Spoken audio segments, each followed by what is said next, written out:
안녕하세요. 개발자를 꿈꾸는 사람들에게 코딩이라는 것의 진입 장벽을 낮춰주고 싶은 개발자 사내입니다.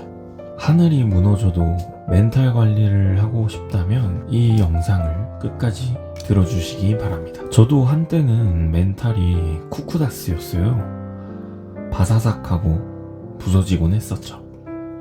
오늘은 멘탈 관리법에 대해서 이야기해보려고 해요. 개발자이든 다른 직업을 가지고 계신 분이든 모든 분들이 고민하고 힘들어하는 부분이라고 생각을 해요. 멘탈 관리는 정말 어렵지만 꼭 해야 하기 때문에 더 부담감이 생기고 어렵게 느껴지는 것 같아요. 멘탈을 잡아야 해 라고 자기 자신에게 주문을 걸다 보면 오히려 그 주문에 멘탈이 갈려 나가곤 하는 것 같더라고요. 그렇다면 멘탈이 나가는 이유는 어떤 것들이 있을까요? 멘탈이 나가는 이유는 아주 많아요. 사람 때문에 멘탈이 나가는 경우가 많고, 시험에 떨어졌을 때 아니면 공부를 죽어라 혹은 노력을 죽어라 했는데 가시적인 성과가 나지 않았을 때 멘탈이 털리곤 합니다. 제 멘탈이 바사삭 하고 부서졌던 경험을 하나 말씀드릴게요. 저는 일을 열심히 했어요. 거의 항상 사무실에서 가장 늦게 퇴근을 했던 것 같아요. 열심히는 하지만 제가 원하는 기준에 제가 미치지 못했던 거죠. 그러다 보니까 좌절을 하고 멘탈이 부서지곤 했습니다. 그래서 혼자 고민하다가 땅굴을 파고 들어가다 보니까 다른 분에게 면담도 해보고 개인적으로 상담도 받았었던 경험이 있습니다. 멘탈 관리에 힘들어하시는 여러분들도 저와 비슷하거나 같은 경험을 가지고 있고 이런 경우 때문에 멘탈이 털린 분들이 많으실 것이라고 생각을 합니다. 그렇다면 멘탈을 관리하기 위해서는 어떤 방법이 있을까요? 우울하고 비관하는 감정에서 빨리 벗어나야 해요. 멘탈 관리에 있어서 가장 먼저 해야 할 것은 우울한 감정에서 벗어나는 거예요. 멘탈이 털리면 가장 먼저 느껴지는 감정은 우울하고 자기 자신을 비관하는 감정이에요. 이 감정에서 벗어나지 못한다면 멘탈 관리 시작도 못하고 끝나버릴 수도 있죠. 멘탈이 무너져 내린다는 거죠. 우울, 불안, 비관과 같은 마이너스적인 감정은 특징이 있어요. 한번 빠지면 더 깊은 곳으로 빠지게 된다는 거예요. 일부러 물장구를 쳐서 그곳에서 빠져나오지 못하면 더 깊숙한 곳으로 빠질 수 있게 되니 조심하셔야 돼요. 남과 비교하지 않아야 해요. 멘탈 관리를 할 때는 남과 비교하시는 것을 멈추셔야 합니다. 여러분들이 일을 하시거나 공부를 하실 때 보면 여러분보다 더 잘하는 사람이 무조건 주변에 있거든요. 그 사람들과 비교를 하면서 여러분들이 공부를 할 의욕을 얻고 동기를 얻어서 다음 행동을 할 힘을 얻는다면 선한 영향을 받는 거기 때문에 거기까지는 괜찮아요. 하지만 동기를 얻는 것도 한두 번이지 그렇게 동기를 얻었지만 동기를 얻게 해준 그 사람과 비교가 계속되거나 다른 사람들의 핀잔이 지속된다면 열심히 하겠다는 동기보다는 나는 왜 안 되지? 라는 생각이 들게 되거든요. 그래서 여러분들은 일을 하거나 공부를 하실 때 남과 비교를 계속 하시면서 다른 사람의 모습을 목표로 삼으시면 안 됩니다. 다른 사람의 모습을 목표로 삼게 되면 모든 말과 행동을 그 사람의 기준에 맞추어서 생각을 하게 돼요. 이 말뜻은 자신만의 색깔을 잃는다는 뜻과 똑같거든요.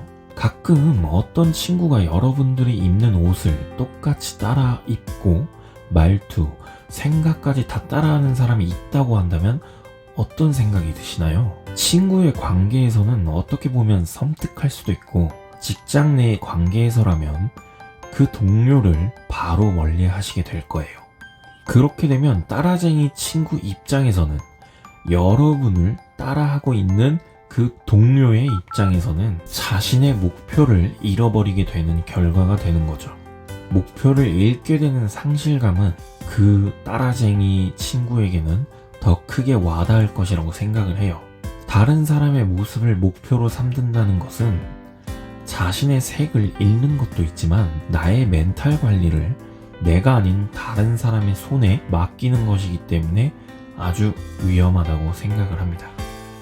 그렇다면 비교 대상을 남으로 하면 안 되고 나 자신으로 해야 되는 거죠. 남과 비교를 하지 않는다고 생각을 하면 어떻게 할지 갈피를 잘 못 잡으시는 분들이 계실 거예요. 그런 분들을 위해 쉽게 설명을 드리면 비교 대상을 다른 사람의 모습으로 잡지 않는 것으로 끝나는 것이 아니라 비교 대상을 나 자신으로 잡아야 하는 거예요. 좀 더 정확하게 말씀드리면 어제의 나 혹은 과거의 나를 비교 대상으로 삼는 겁니다. 남과 비교를 하다 보면 끝이 없는 것을 느낄 수 있어요.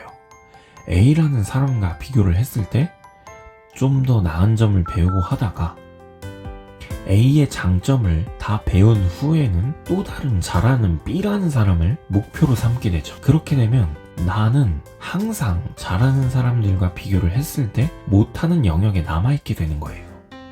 그렇기 때문에 자신보다 잘하는 사람만 바라보면서 비교를 하게 되면 자신의 부족한 것만 바라보게 됩니다. 점점 자신의 모습이 마음에 안 드는 경우가 많아지고 자기 비관에 도달할 수 있기 때문에 위험하죠. 그러면 남이 아닌 나를 비교 대상으로 삼으면 어떻게 될까요? 지금 현재 비교를 하게 되면 과거의 나와 비교를 하게 되는데 현재의 나는 과거의 나보다 좋아진 점이 있을 확률이 높다는 것에는 동의를 하시죠? 비교 대상이 남이 아닌 나에게로 옮겨지게 되면 삶을 살아가는데 활력을 얻을 수 있어요. 어제 어떤 실수를 했다면 오늘 그 실수를 다시 범하지 않는 것만으로도 나아진 것이고 혹은 아침에 일어나서 침대를 정리하고 스트레칭을 한 것만으로도 어제의 나보다 나아졌기 때문에 자기 비관의 늪으로 빠질 위험이 없게 되는 거죠. 자기 비관에 빠지지 않는다면 낭비하는 시간이 없기 때문에 발전할 수 있는 가능성이 더 생기는 것이고 자신을 발전시키는 시간을 더 많이 가질 수 있게 되는 것이죠. 그렇게 자기 개발을 하시면서 걱정은 뒤로 밀어두시고 어제보다 발전된 나를 지켜보면서 동기부여와 더 나은 나를 만끽하시면 될 것 같아요. 다음으로는 객관적인 지표를 만들어야 해요. 과거의 나보다 발전했다는 것을 제대로 알려면 정성적인 지표가 아니라 정량적인 지표가 필요합니다. 그러기 위해서는 자신만의 객관적인 지표를 만들어야 해요. 그 객관적인 지표가 있어야 여러분들이 좌절의 늪에 빠지지 않게 돼요. 예를 들면 코딩 테스트를 준비한다고 한번 생각을 해볼게요. 이틀 전에 풀지 못했던 문제를 다시 가져와서 풀 때 다른 도움을 받지 않고 서치를 제외하고 정해진 시간 내에 그 문제를 풀 수 있다면 과거의 나보다 발전했다고 평가할 수 있습니다. 그런데 여기서 하루 전에 풀었던 코딩 테스트를 다시 풀게 되면 그냥 외우고 푸는 것이라 도움이 되지 않으니 꼭 그 문제 풀이를 머릿속에서 잊은 후에 다시 풀어보시는 것을 추천드려요. 그리고 다른 객관적인 지표로는 제가 현재 사용하고 있기도 하고 최대한 사용하려고 하는 것인데 포모도로 타이머를 사용하는 방법이에요. 포모도로 타이머를 사용하면 그냥 공부할 때보다 딴 생각을 하면서 버리는 시간을 최소한으로 할 수 있더라고요. 저는 꽤 만족하면서 사용을 하고 있어요. 여러분께서도 한번 사용해보시는 것을 추천드립니다. 다음으로는 레벨업 이론을 적용시키는 거예요. 사람은 어떤 일을 혹은 프로젝트를 수행하면서 크고 작은 성공과 실패를 겪어요. 성공을 할 때는 스스로를 격려해주고 할 필요가 없지만 실패를 할 때는 성공을 할 때와는 달리 스스로에게 많은 격려를 해줘야 하죠. 특히 실패를 할 때는 자신의 실력에 대해 미흡한 점만 눈에 보여서 자신이 잘하고 있는 것인지를 알기 쉽지가 않아요. 또한 아무리 열심히 한다 한들 번아웃이 올 수도 있고 실패할 때도 있을 거예요. 그래도 나의 레벨이 올랐다라고 생각하면서 털어내셔야 합니다. 여기에서 나의 레벨이 올랐다고 하는 것은 나 자신이 가지고 있던 방어 기제를 내려놓는 것, 혹은 자의식을 해체하는 것도 레벨이 올랐다고 생각하시면 됩니다. 개발자 취업을 원하시는 분들을 위해서 제가 고정 댓글에 참고하실 만한 링크를 달아놓았으니 한번 참고하시는 것을 추천드립니다. 다음으로는 인덱싱을 하셔야 해요. 일을 하실 때나 공부를 하실 때 인덱싱을 하는 버릇을 두셔야 합니다. 먼저 인덱싱이란 쉽게 말씀드리면 서점이나 도서관 중에 어디를 가시나 인덱스가 되어 있는 것을 보셨을 거예요. 그 덕분에 여러분들은 책 제목만 가지고 원하는 책이 있는 책장의 번호를 컴퓨터로 찾을 수 있는 것이죠. 이것을 일을 하시는데 적용시킨다면 여러분 뇌에 인덱싱을 해놓았던 것을 가지고 이전에 하던 작업의 기억을 찾아내는 거예요. 여러분들이 일을 하시다 보면 중간에 이슈가 터져서 다른 일을 하고 돌아와서 이전의 일을 리마인드하고 빨리 제대로 일을 이어서 나가야 되는 경우가 많아요. 이런 인덱싱을 해놓으면 여러분들이 다시 돌아와서 일을 리마인드하고 다시 시작할 때 많은 도움이 될 거예요. 멘탈 관리를 어려워하시는 분들이 특징을 보면 실패를 두려워하는 사람들이 많아요. 저도 실패에 대한 두려움이 꽤 많이 있습니다. 하지만 실패를 두려워하시면 안 돼요. 여러분들은 앞으로 인생을 살아가시면서 실패를 할 수도 있고 그 실패를 통해서 힘든 상황을 겪을 수 있어요. 하지만 실패를 두려워하지는 마세요. 앞서 말씀드렸던 것처럼 실패를 레벨업 할 수 있는 기회로 탈바꿈시키면 돼요. 위기는 기회라는 말이 있죠. 하지만 어떤 사람들은 위기를 위기로만 받아들이고 끝나는 분이 있는가 하면 위기를 기회로 바꾸고 그 기회를 통해 레벨업을 하시는 분도 꽤 있습니다. 물론 실패에 대한 두려움을 아예 없애지는 못할 거예요. 저도 꽤 오랫동안 실패가 두려웠어요. 아직도 두렵긴 하지만요. 그리고 그 누구보다 걱정 인형이기도 했고요. 하지만 곰곰이 생각해보니까 그렇더라고요. 실패했다고 죽지 않아요. 인생이 끝나지도 않고요. 이렇게 한번 생각을 해보시면서 도전을 해보시는 것도 도움이 될 거라고 생각을 해요. 단기적 그리고 장기적인 목표를 잡으셔야 합니다. 다시 한번 멘탈 관리에 대한 목적을 말씀드릴게요. 여러분들이 멘탈 관리를 하시려는 궁극적인 목표를 잊으시면 안 돼요. 궁극적인 목표는 여러분들이 발전을 하는 것이잖아요. 가끔 어떤 분들을 보면 자신이 하고 있는 행동을 왜 하고 있는지를 잊고 행위 자체에 집중을 하시는 분들이 계시더라고요. 예를 들면 공부를 하는데 공부를 오랫동안 길게 하다 보니 자신이 왜 공부를 하는지에 대한 목적을 희미하게 희석시켜버리고 공부를 한다는 그 행위 자체에서 위안을 삼는 분들이 많이 계시더라고요. 특히 공무원 시험이거나 길게 공부를 해야 되는 시험을 준비하는 분들에게 공통적으로 나타나더라고요. 물론 저도 그런 적이 있어요. 공부하는 행위 자체에 위안을 얻곤 했었죠. 그때 제 심정을 얘기를 해보면 무엇인가를 하지 않으면 불안했었던 것 같아요. 뭔가 하지 않으면 공허하고 시간을 낭비하는 것처럼 느껴져서 공부를 하는 자체에 몰입이 되어버렸고 공부를 오히려 더 효율적으로 하지 못했던 거였죠. 이런 상황을 피하기 위해서는 여러분들은 단기적, 장기적 목표를 세우셔야 해요. 제가 개발자이니 개발자의 입장에서 생각을 해보면 아래처럼 단기적, 장기적 목표를 세울 것 같아요. 장기적 목표는 1년 단위이고 단기적 목표는 장기적 목표를 이루기 위한 짧은 계획이라고 생각을 하시면 될 것 같아요. 장기적 목표로는 크게 4가지가 있습니다. 첫 번째는 자바 기술을 공부해서 정리하는 것. 두 번째로는 파이썬을 공부해서 코딩 테스트를 풀 수 있는 정도의 실력을 습득하는 것. 세 번째는 C++ 디자인 패턴을 습득하고 사용해서 사이드 프로젝트를 수행하는 것. 네 번째는 AI 관련 기술을 습득하는 것이 저의 올해의 장기적 목표예요. 그러면 이에 따라서 장기적 목표를 이루기 위한 단기적 목표로는 6가지 정도가 있는데 첫 번째로는 공부한 자바 내용을 블로그에 정리를 할 거예요. 이 기간은 올해의 2분기까지로 목표를 세웠어요.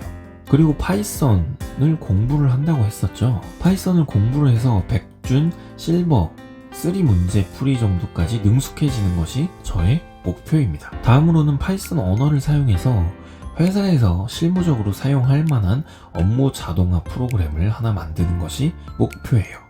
이전에는 파이썬이 아니라 C++로 제 업무에 도움이 될 만한 프로그램을 만들어서 저작권도 등록을 했었습니다. 네 번째로는 사이드 프로젝트의 초안을 1분기에 작성을 해서 C++ 디자인 패턴을 습득한 후에 그것을 사용해서 사이드 프로젝트 1차 기능을 구현하는 것이 3, 4분기까지의 목표입니다.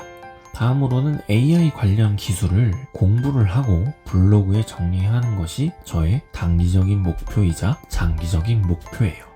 이것은 그냥 제가 올해 잠깐 대충 생각을 해보고 계획을 세워본 거고요. 여러분들도 장기적인 목표를 먼저 정하신 다음에 그 목표를 달성하기 위해서 단기적인 목표를 어떻게 세울 것인지 한번 고민해 보시는 것도 좋을 것 같아요. 팁을 드리자면 장기적인 목표는 1년으로 잡으시는 게 좋고 단기적인 목표는 저는 일단 4분기로 나눈 거고 여러분들은 더 잘게 나누고 싶다면 1개월, 2개월로 나누셔도 되고 아니면 상반기, 하반기 이렇게 나누셔도 되겠죠. 여러분들도 자신의 멘탈 관리를 하기 위해서 조금씩 레벨업을 하면서 앞으로 나아가시다 보면 어느새 다른 사람이 오히려 여러분들을 선망하게 되는 실력 있는 개발자, 멘탈 갑인 개발자가 되실 수 있을 거예요.